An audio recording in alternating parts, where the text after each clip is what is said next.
The crowbar splintered through rotted pine planks, with a wet, tearing sound that echoed through the abandoned cabin like breaking bones. Sarah Chen's headlamp beam cut through the musty darkness, illuminating what lay beneath the floorboards of the Whitmore family homestead, a sight that would haunt 3 generations of investigators and change everything they thought they knew about Appalachian settlement history.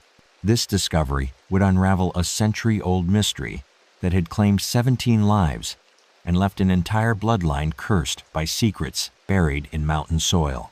It was October 15th, 1993, when Sarah first set foot on the overgrown trail leading to the Whitmore cabin. As a cultural anthropologist from the University of Virginia, she'd been commissioned by the Pendleton County Historical Society to document abandoned settlements before a proposed mining operation razed the mountainside. The autumn air carried the sharp bite of approaching winter, and maple leaves crunched beneath her hiking boots as she climbed the steep path carved into the hillside decades earlier. The cabin materialized through morning fog, like a ghost ship emerging from gray waters. Weathered chestnut logs, darkened by decades of mountain storms, formed walls that sagged inward as if the structure were slowly digesting itself. The tin roof had buckled in places, creating jagged wounds where rain had penetrated and rotted the interior beams. Kudzu vines wrapped around the foundation like green fingers, pulling the building back toward the earth.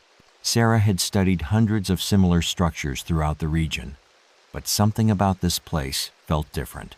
The silence was too complete, no bird calls, no rustling of small animals in the underbrush. Even the wind seemed to die as it approached the clearing, leaving only the sound of her own breathing and the distant murmur of a creek somewhere in the hollow below. The front door hung askew on leather hinges, revealing a single room dominated by a massive stone fireplace.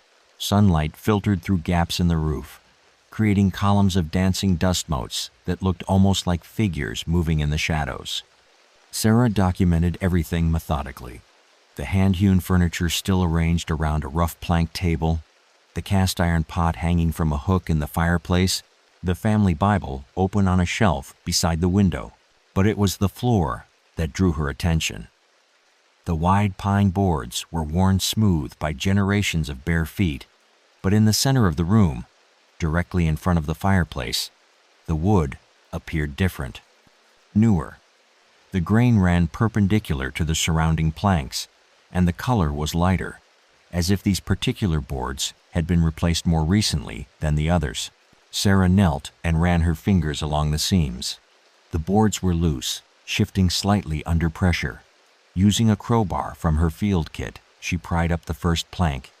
The wood came away easily, releasing a rush of cold air that smelled like wet earth and something else, something organic and sour that made her stomach clench.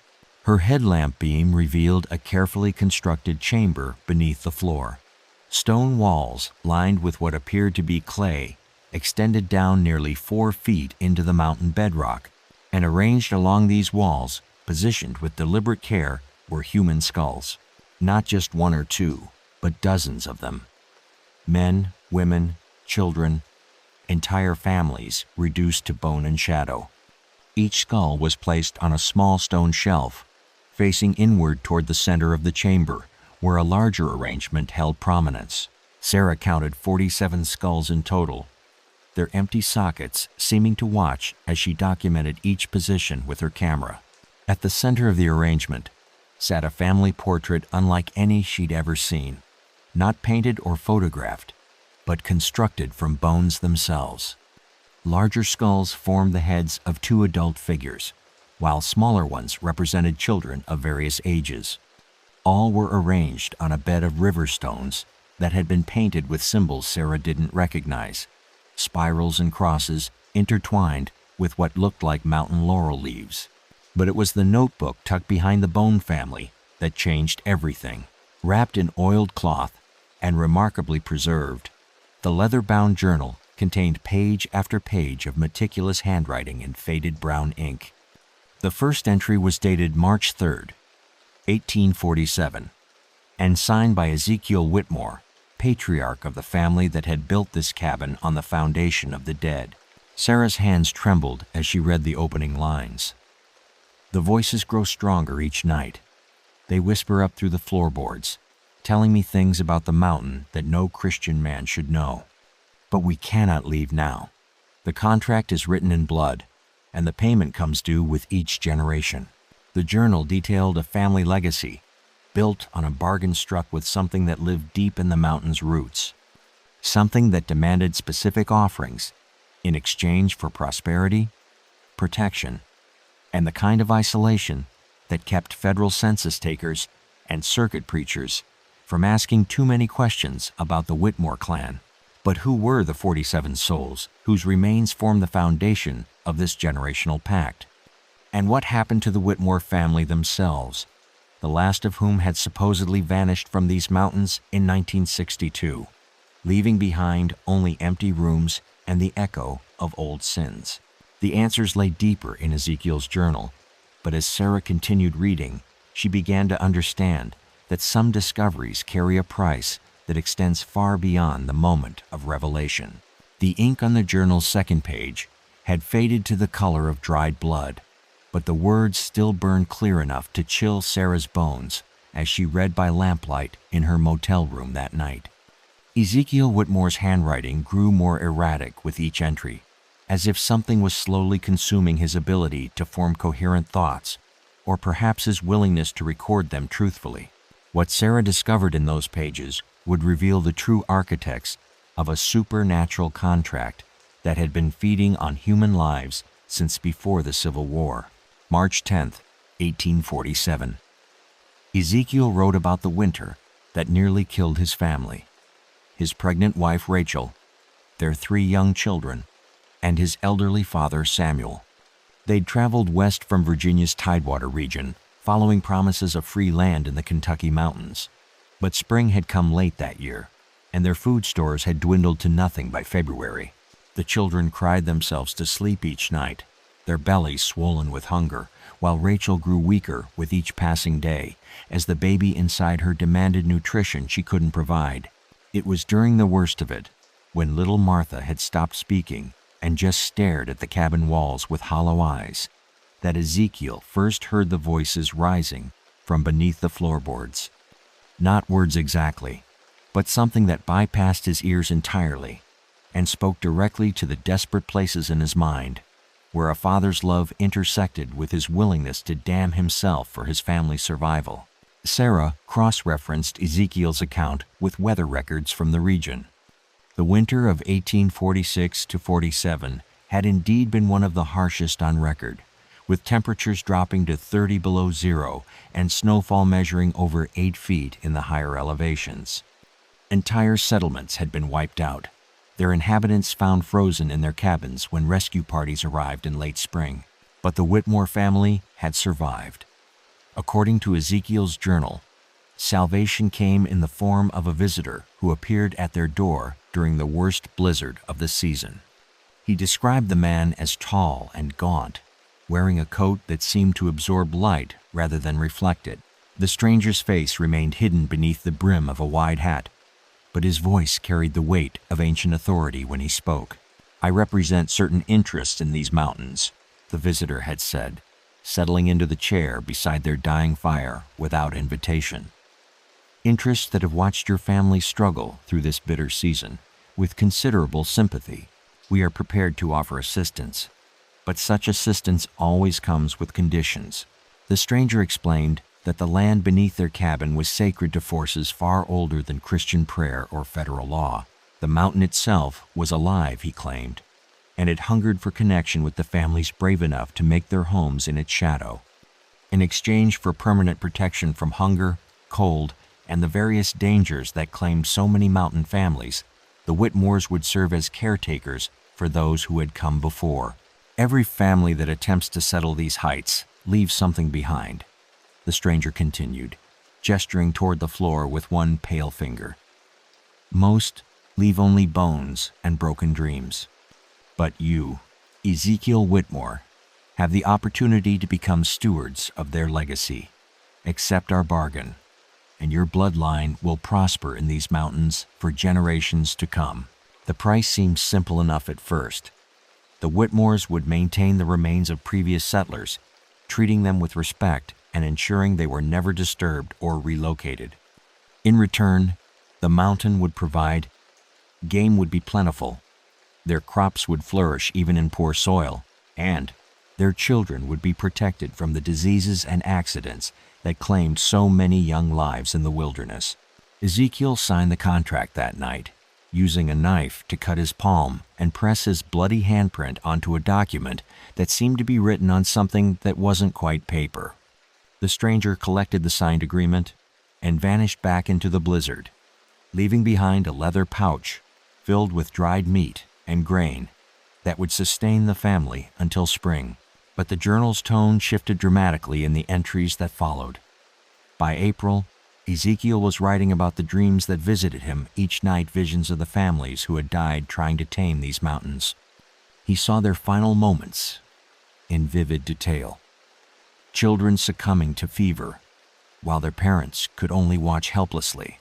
Men crushed beneath falling trees they'd been trying to clear for farmland. Women dying in childbirth with no doctor within 100 miles to ease their suffering. The dreams weren't random, he realized. They were instructions. Each vision showed him exactly where to find the remains of the mountain's previous victims. And the stranger's voice echoed in his sleeping mind, explaining how each set of bones should be arranged beneath the cabin floor, according to the sacred geometry that would bind his family to the mountain's protection. Sarah paused in her reading, remembering the careful arrangement she'd discovered beneath the floorboards. 47 skulls, positioned with the precision of a ritual that had been planned across decades of death and displacement. The bone family at the center hadn't been a memorial. It had been a conduit, connecting the Whitmore bloodline to every soul that had perished, trying to claim these heights as their own. But if Ezekiel's bargain had been so successful, if the mountain had indeed protected his family for generations, then why had the Whitmores eventually vanished from their mountain home? And what had gone so terribly wrong that the last of the bloodline had fled, leaving behind only bones and the echo of broken promises? The answer lay in the journal's later entries, where Ezekiel's handwriting became increasingly erratic, and his words took on the desperate tone of a man who had begun to understand the true cost of the bargain he'd struck in his family's darkest hour. The journal entry dated September 21st, 1851, contained only 7 words, but they were written in handwriting so violent that the pen had torn through the paper in several places. The mountain has claimed its first payment. This single line marked the beginning of a generational curse that would consume the Whitmore bloodline, one member at a time, always taking just enough to fulfill an ancient contract, while leaving enough survivors to continue the family's dark obligations. Sarah had spent 3 sleepless nights transcribing Ezekiel's increasingly frantic entries before she reached the passage that explained what had happened to 7-year-old Benjamin Whitmore on that autumn morning in 1851. According to his father's account, the boy had been playing near the creek that ran behind their cabin when something called to him from deeper in the forest. Not with words, but with a sound that Benjamin later described as like mama, singing, but coming from underneath everything. The child had followed the sound up the mountainside, past the boundary markers Ezekiel had carved into oak trees to define their property. When search parties found Benjamin 3 days later, he was seated on a flat stone surrounded by a perfect circle of dead leaves, his eyes open and staring at something only he could see. His body showed no signs of injury or exposure, but when they tried to wake him, they discovered that Benjamin Whitmore was no longer entirely present in the world of the living.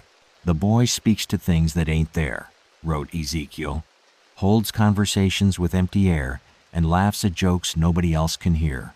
His mother weeps to see him this way, caught between our world and whatever realm has claimed a piece of his soul.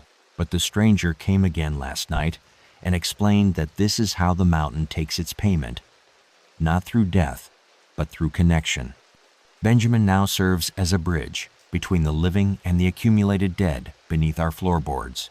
Sarah cross-referenced this account with regional folklore about children who became touched after disappearing into the mountains. Local historians had documented dozens of similar cases throughout the 19th century, children who vanished for days, only to return fundamentally changed, speaking in voices that didn't belong to them, and demonstrating knowledge they couldn't have acquired through normal means. But Benjamin's transformation served a specific purpose in the Whitmore family's supernatural arrangement. The journal revealed that the boy could communicate directly with the spirits, whose remains lay beneath the cabin floor, serving as a translator between the living family and the dead who demanded recognition and remembrance. Through Benjamin, Ezekiel learned the names and stories of each person whose bones formed the foundation of their protection. There was Mary Hutchinson, who had died of consumption in 1839 while trying to establish a homestead with her 2 infant sons. The fever had taken all 3 of them during a brutal winter storm, and their bodies had been discovered the following spring by trappers who buried them in shallow graves on the mountainside. James Morrison had broken his neck, falling from a cliff face while searching for a cave to shelter his pregnant wife during an unexpected blizzard in 1842. His wife Sarah had died in childbirth 2 days later, alone in the wilderness with no one to help deliver the baby, who never drew breath. Each story followed the same pattern. Families drawn to these mountains by the promise of free land and a fresh start, only to discover that the isolation they'd sought for protection had become the instrument of their destruction. The mountain claimed them through weather, accident, disease, and simple despair, adding their bones to a collection that stretched back generations before the first European settlers had even glimpsed these peaks. But the spirits weren't content to simply rest beneath the Whitmore cabin.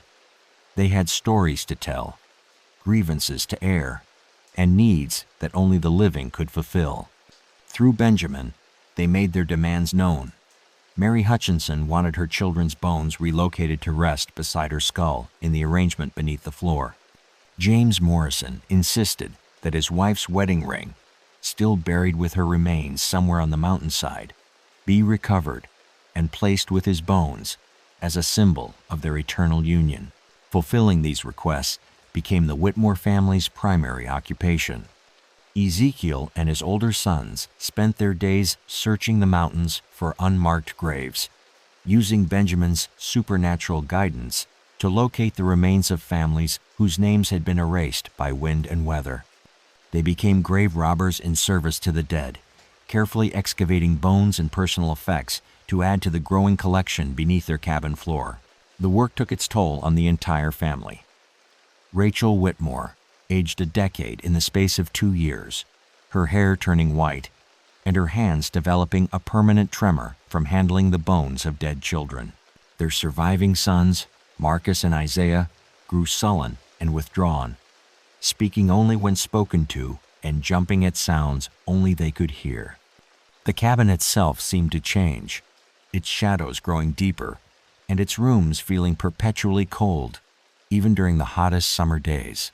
By 1854, the arrangement beneath the floor contained the remains of 38 individuals, each positioned according to Benjamin's increasingly specific instructions. The boy, now 10 years old, spent hours each day sitting above the hidden chamber, carrying on animated conversations with voices no one else could hear.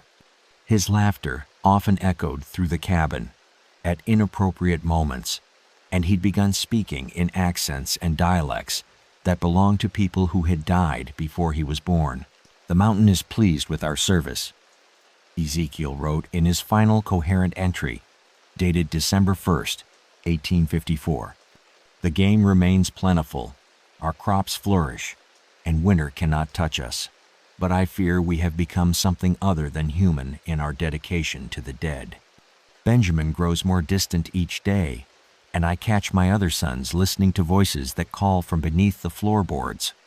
The stranger visited again last week and spoke of the next generation, of how the mountain's protection will pass to my grandchildren when the time comes." But he also warned that the price will increase with each generation, and that what we have given so far is merely the foundation of what will be required. The journal entry stopped abruptly after that date, but Sarah had already begun to understand the horrifying logic of the generational curse that had claimed the Whitmore bloodline. Each family member who accepted the mountain's protection would eventually be required to serve as a conduit between the living and the dead, their humanity slowly eroded by constant communication with spirits who hungered for connection to the world they'd lost. But Benjamin had been only the first payment in a contract that spanned generations. What had the mountain demanded from Ezekiel's grandchildren, and how had the price continued to escalate until even the promise of prosperity couldn't justify the cost of remaining bound to these cursed heights? The second journal materialized from beneath a loose hearthstone, like a confession wrapped in oiled leather, its pages brittle with age and stained with what looked suspiciously like tears. Marcus Whitmore had hidden his account of the family's darkening legacy in 1879, 25 years after his father's entries had ceased, and his handwriting carried the desperate precision of a man documenting his own descent into madness. What Marcus revealed about his generation's service to the mountain would prove that the supernatural contract demanded not just individual sacrifice, but the systematic destruction of human bonds that held families together. The first entry, dated March 15, 1879, began with a single devastating line. "Benjamin tried to burn down the cabin last night with all of us sleeping inside, and I finally understand what 28 years of speaking with the dead has done to my brother's mind." Sarah read this passage while sitting in the same cabin where the attempted arson had taken place, her camping lantern casting shadows that seemed to move independently of her light source. According to Marcus's account, Benjamin had awakened the family by dousing the interior walls with lamp oil and setting fire to the curtains Rachel had sewn from feed sacks decades earlier. But when his brothers tackled him to the ground and demanded an explanation, Benjamin had spoken in the voice of Mary Hutchinson, the woman whose bones lay beneath the floorboards with her infant sons. "She says the arrangement is incomplete," Benjamin had whispered, his eyes reflecting firelight like mirrors. "The children are calling for their mother, but she can't reach them through all the other voices. The only way to quiet them is to add fresh bones to the collection, bones from people who choose to join them, instead of being forced by death and circumstance." The implication was clear and terrifying. The spirits beneath the cabin were no longer content with the remains of accidental victims. They wanted willing participants in their eternal community, and they were using Benjamin as their advocate to convince his living family members to complete the transition from life to death voluntarily. Marcus wrote about the family meetings that followed, gatherings held in whispers while Benjamin sat outside on the porch, humming lullabies in voices that belonged to dead women. Their father, Ezekiel, had aged beyond his years, his hands shaking constantly and his eyes holding the 1,000-yard stare of a man who'd seen too much supernatural truth for his sanity to process. Their mother, Rachel, spent her days preparing meals for family members who'd been dead for decades, setting places at the table for Mary Hutchinson's children, and carrying on conversations with empty chairs. But it was the revelation about Isaiah, Marcus's younger brother, that demonstrated how completely the mountain's influence had corrupted their bloodline. According to Marcus's journal, Isaiah had begun experiencing dreams in which he lived the final moments of every person whose bones rested beneath their floor. Each night brought a new death. He'd feel James Morrison's neck snap as he fell from the cliff, experience Mary Hutchinson's lungs filling with fluid as consumption claimed her life, endure the birthing pains that killed Sarah Morrison and her unborn child. Isaiah wakes screaming most mornings, Marcus wrote, but by afternoon he speaks of the dreams as if they were memories of his own experiences. He knows details about these people's lives that Benjamin never shared with us, intimate knowledge of their hopes and fears and final thoughts. Yesterday, he spent an hour describing the taste of Mary Hutchinson's mother's apple pie, though that woman died in Virginia before any of our family was born. The mountain is preparing him for something, but I dare not ask what purpose such knowledge might serve. The answer came during the winter of 1879, when a severe storm trapped the family inside their cabin for 8 straight days. With no fresh air and limited food, the boundaries between the living family and the dead community beneath their floor began to dissolve entirely. Marcus documented conversations where Isaiah responded to questions that hadn't been asked, finishing sentences that had been started by people who died decades earlier. But the most disturbing development was Benjamin's announcement that the mountain required a demonstration of the family's continued commitment to their supernatural contract. The spirits were growing restless, he explained, because too many years had passed since fresh bones had been added to the collection beneath the floor. The arrangement that had protected the Whitmores through 2 generations now demanded expansion through voluntary sacrifice. "The mountain has chosen Isaiah," Benjamin declared during a family dinner, his words carrying the authority of someone far older and more powerful than a 35-year-old man who'd spent half his life communicating with the dead.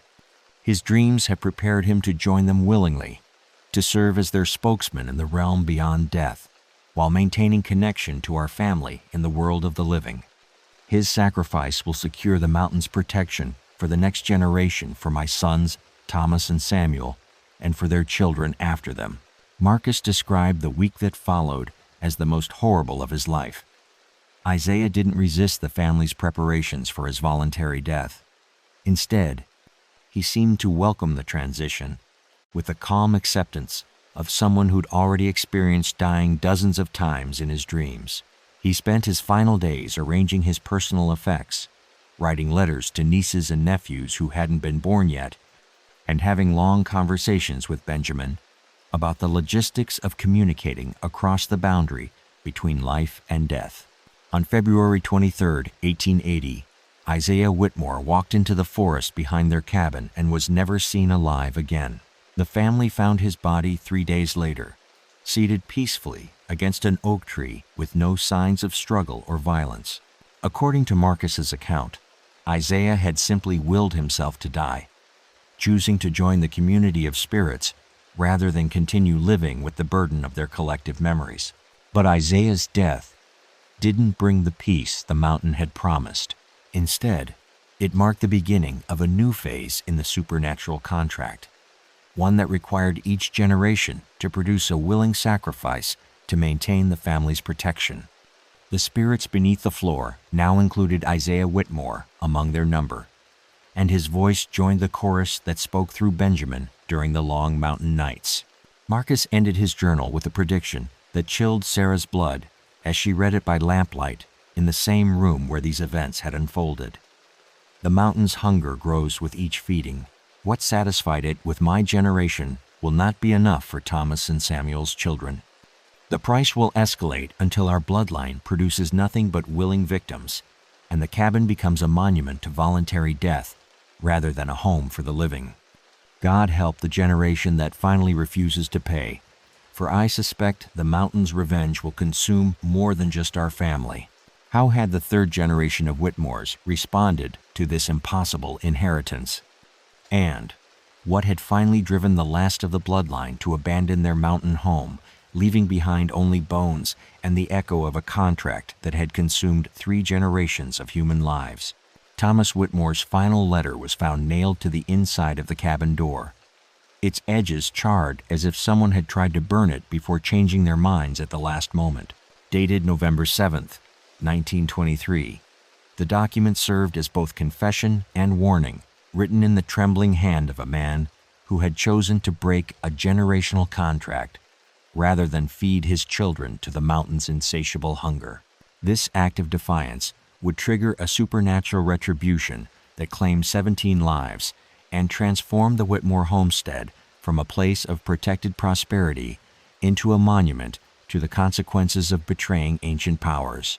Sarah discovered Thomas's letter tucked behind the family Bible on the cabin's single bookshelf. Its pages yellowed with age, but still legible in the afternoon light, filtering through gaps in the roof. The opening paragraph contained a revelation that recontextualized everything she'd learned about the Whitmore family's supernatural arrangement. I write this with full knowledge that my decision to break faith with the mountain will cost me everything I have spent 43 years trying to protect. But I will not, offer my sons Michael and David to the spirits that consumed my father Isaiah and drove my uncle Benjamin to madness. According to Thomas's account, the third generation had been marked for sacrifice from the moment his sons reached adolescence. The dreams had started early, Michael experiencing visions of his own death by drowning in the creek behind their cabin, while David found himself reliving the final moments of every person whose bones rested beneath their floor. Unlike previous generations, however, Thomas had refused to accept these supernatural visitations as inevitable preparation for voluntary sacrifice. The conflict had begun during the summer of 1922, when Benjamin, now 68 years old, and serving as the family's primary conduit to the dead, announced that the mountain required both boys to join the community of spirits before their 18th birthdays. The demand represented an escalation in the supernatural contract's requirements, moving from one voluntary death per generation to multiple sacrifices as payment for continued protection. My uncle delivered this message with the calm certainty of a man reading scripture. Thomas wrote, "But I could see in his eyes the cost of 5 decades spent communicating with the dead. Benjamin Whitmore died the day he first heard voices from beneath our floorboards. What walks in his body now is something else entirely, a vessel for the accumulated hungers of 47 spirits who remember what it felt like to be alive." Thomas had initially attempted to negotiate with the supernatural forces that governed his family's fate. He'd spent months researching the history of their mountain property, traveling to county records, offices, and interviewing elderly residents who remembered stories about the families who had died trying to tame these heights. What he discovered convinced him that the Whitmore contract was part of a larger pattern of spiritual predation that stretched across centuries of American westward expansion. The mountain itself was a nexus point, Thomas concluded, where the boundary between life and death grew thin enough for determined spirits to maintain connection with the physical world. But that connection required constant reinforcement through the addition of fresh souls willing to serve as bridges between realms.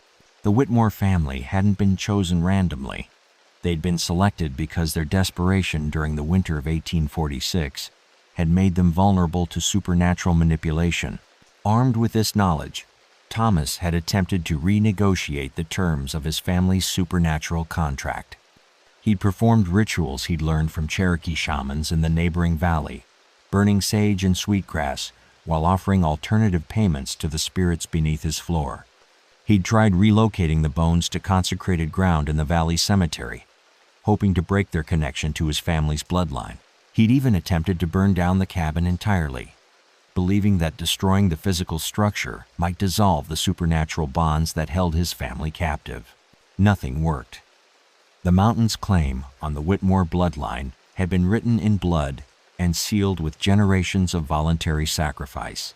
The spirits beneath the floor grew increasingly agitated as Thomas's rebellion continued, their voices rising through the floorboards in a constant chorus of demand and threat that drove his wife Margaret to the edge of nervous collapse. But the breaking point came on Halloween night, 1923, when something wearing Isaiah Whitmore's face appeared at their kitchen window. Thomas described the apparition in detail, his dead father's features perfectly preserved as they had been at the moment of his voluntary death 43 years earlier, but animated by an intelligence that belonged to the collective consciousness of the mountain's accumulated dead. He spoke in Isaiah's voice, but with the authority of every spirit whose bones rest beneath our floor, Thomas wrote.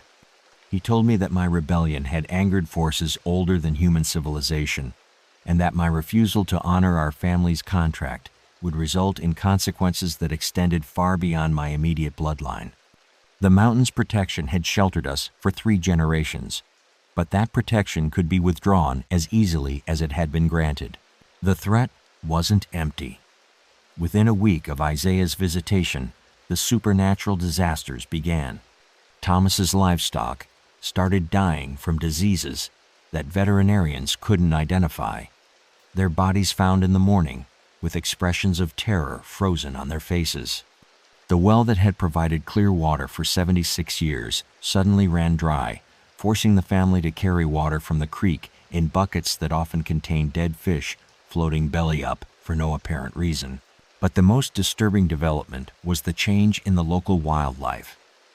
Animals that had lived peacefully alongside the Whitmore family for generations suddenly became aggressive, attacking without provocation and displaying behavior that suggested they were being controlled by an outside intelligence.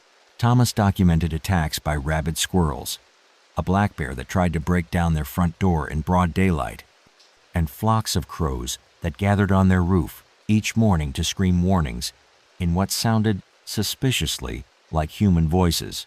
The final straw came when 6-year-old David began speaking in the voice of Mary Hutchinson, delivering messages from the dead community beneath their floor with the mechanical precision of a child who'd been possessed by something that had never learned to inhabit a living body naturally. The sight of his youngest son serving as a mouthpiece for the accumulated dead convinced Thomas that his family's only hope for survival lay in complete abandonment of their mountain home. "We leave tonight," Thomas concluded his letter, "taking only what we can carry and trusting that distance will weaken the mountain's claim on our bloodline. I know this decision will bring consequences we cannot imagine, but I would rather face unknown dangers than sacrifice my children to preserve a contract signed in desperation by my grandfather 76 years ago. If anyone finds this letter, know that the bones beneath these floorboards belong to families who trusted the mountain's promises and paid with their lives. Do not make the same mistake we made. Some bargains extract a price that no amount of prosperity can justify." But had Thomas and his family successfully escaped the mountain's supernatural contract, or had their flight simply delayed a reckoning that would eventually claim them regardless of distance?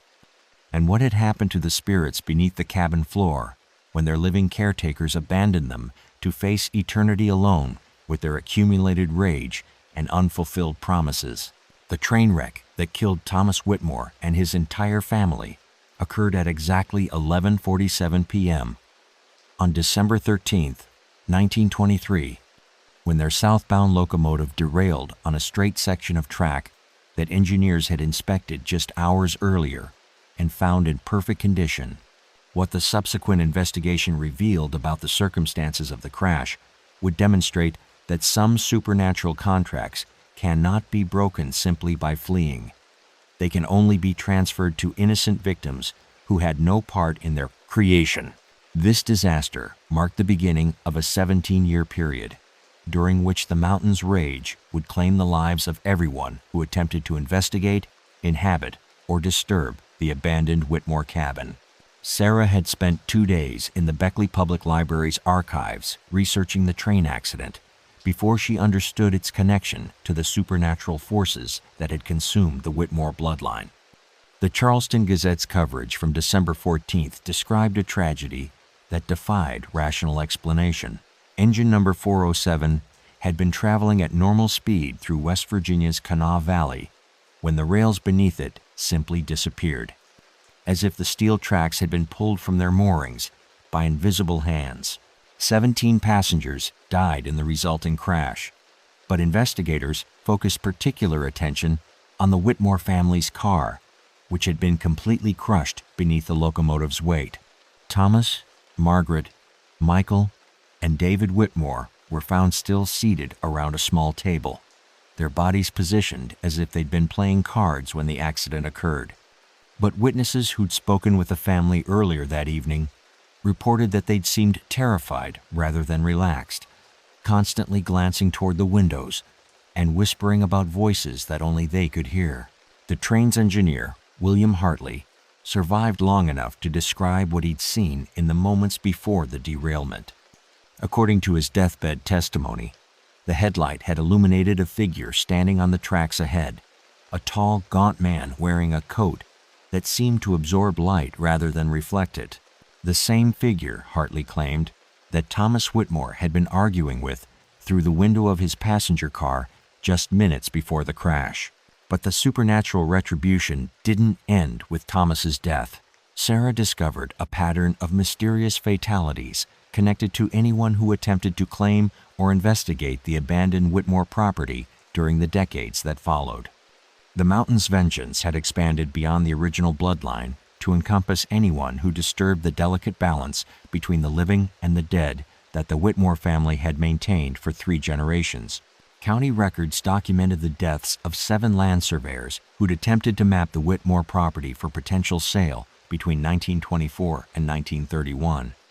Each man had died under circumstances that suggested supernatural intervention: heart attacks in healthy 30-year-olds, hunting accidents involving guns that had been found unloaded, and mysterious disappearances in broad daylight on familiar mountain trails. The last surveyor, Robert Chen, had been found seated peacefully against the same oak tree where Isaiah Whitmore had died 50 years earlier, with no signs of violence, but with an expression of absolute terror frozen on his face. The pattern continued with the McMurray family, Irish immigrants who'd purchased the Whitmore property sight unseen in 1934 and attempted to renovate the cabin as a summer retreat. Patrick and Colleen McMurray, along with their 3 young children, had survived exactly 11 days on the mountain before something drove them to flee in the middle of the night, leaving behind their belongings and their security deposit.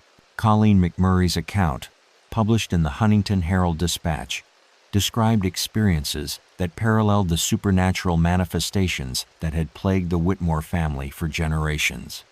The voices rising from beneath the floorboards had been the first sign that their new home was anything but ordinary. Then came the dreams, vivid experiences of dying in dozens of different ways, each death corresponding to one of the 47 sets of remains still arranged beneath the cabin floor, according to the sacred geometry that Ezekiel Whitmore had learned from his mysterious benefactor nearly a century earlier. The children started speaking to people who weren't there, Colleen reported, having full conversations with invisible playmates who seemed to know intimate details about our family history. Our youngest, little Sean, began drawing pictures of people he claimed lived under our house, detailed portraits of men, women, and children whose faces matched descriptions we found in an old journal hidden behind the fireplace. But the McMurray's ordeal had escalated beyond mere supernatural communication.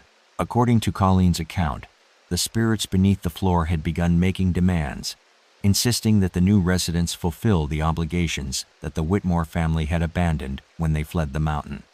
The voices wanted fresh bones added to their collection, new souls to serve as bridges between the world of the living and their eternal community of the deliberately dead. When Patrick McMurray refused to honor these demands, the supernatural retaliation had been swift and terrifying. Their livestock was found mutilated in patterns that suggested ritualistic killing rather than predator attacks. The family's water well filled with something that looked like blood, but smelled like rotting flowers. And, most disturbing of all, the children began disappearing from their beds at night, only to be found the next morning standing in the forest clearing where so many others had died, staring at something only they could see. The McMurrays had abandoned the property on November 22, 1934, but their escape hadn't protected them from the mountain's vengeance.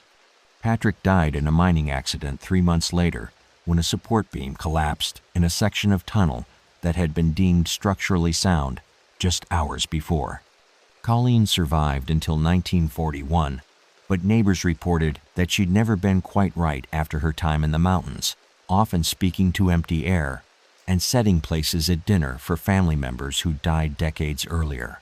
The final attempt to claim the Whitmore property came in 1962, when the federal government designated the land for inclusion in a proposed national forest expansion. A team of 6 researchers from the Department of Agriculture had been tasked with conducting an environmental survey of the area, documenting plant and wildlife populations before the land was officially transferred to federal ownership.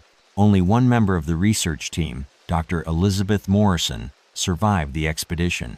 Her report, classified and sealed in government archives until Sarah's Freedom of Information Act request forced its release in 1992, described an encounter with supernatural forces that had grown increasingly powerful during the 40 years since the Whitmore family's abandonment of their generational contract. According to Dr. Morrison's account, the research team had discovered the carefully arranged remains beneath the cabin floor and attempted to relocate them to a proper cemetery in the valley below. But their interference with the sacred geometry that bound the spirits to their mountain home had triggered a supernatural catastrophe that claimed 5 lives and left the survivor permanently scarred by experiences that challenged everything she thought she knew about the boundaries between life and death. What had Dr. Morrison witnessed during those 3 days in 1962? And how had her encounter with the accumulated rage of 47 displaced spirits finally convinced the federal government that some properties should remain forever undisturbed? Dr. Elizabeth Morrison's hands shook so violently during her debriefing that she couldn't hold a pen to sign her report, forcing a stenographer to record her testimony while 2 federal agents watched from behind one-way glass. The classified document that emerged from that September 3rd, 1962 session would become the government's definitive file on supernatural phenomena, and the reason why the Whitmore property was quietly removed from all official maps and designated as permanently off-limits to federal personnel. What Morrison had witnessed during her team's final night in the cabin would prove that some spiritual contracts transcend death itself, creating supernatural obligations that can never be broken, only transferred to new victims who lack the knowledge to protect themselves. Morrison's team had arrived at the abandoned Whitmore cabin on August 29th with standard surveying equipment and instructions to document the property's suitability for inclusion in the proposed Monongahela National Forest expansion. The discovery of human remains beneath the cabin floor should have triggered immediate contact with local law enforcement and the state coroner's office. Instead, team leader Dr. James Fitzgerald had made the fatal decision to relocate the bones himself, believing that proper burial in consecrated ground would resolve what he assumed was simply a case of historical grave desecration.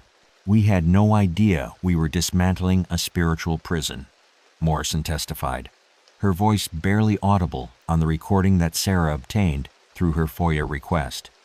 Each skull, each arrangement of bones, served as a lock, holding something back. When we moved them, we didn't just disturb the dead, we released them. The team had spent 2 days carefully excavating and cataloging the 47 sets of remains, photographing their positions, and documenting the symbols painted on the river stones that formed the arrangement's foundation.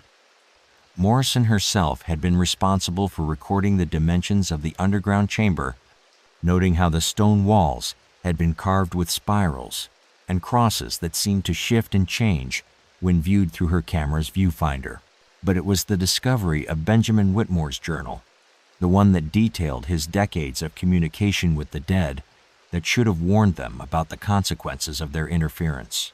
Morrison had read Ezekiel's grandson's account of serving as a bridge between the living and the dead, but she dismissed it as the ravings of a man driven insane by isolation and inbreeding, rather than a factual record of supernatural phenomena.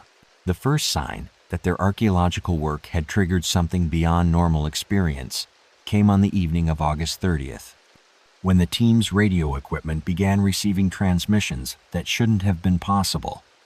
Voices speaking in languages that predated European settlement of the region emerged from static, delivering messages that seemed to be directed specifically at the federal researchers who had disturbed the sacred arrangement beneath the cabin floor. The voices knew our names, Morrison testified. They knew details about our families, our backgrounds, our reasons for being there. One of them spoke directly to Dr. Tell. Fitzgerald in his deceased mother's voice, calling him by the childhood nickname she'd used before her death in 1947. Another addressed our photographer, Mr. Wells, describing the contents of love letters he'd written to his wife during the war letters that had been lost when their house burned down in 1953. But the supernatural manifestations escalated rapidly beyond mere communication. By the second night, team members reported seeing figures moving through the forest around their campsite. Men, women, and children, dressed in clothing from different historical periods, all walking purposefully toward the cabin where their bones had been disturbed. Morrison described watching through binoculars as what appeared to be entire families emerged from the tree line, their faces bearing expressions of focused determination rather than the aimless wandering typically associated with ghost sightings. The attack came just after midnight on September 1st.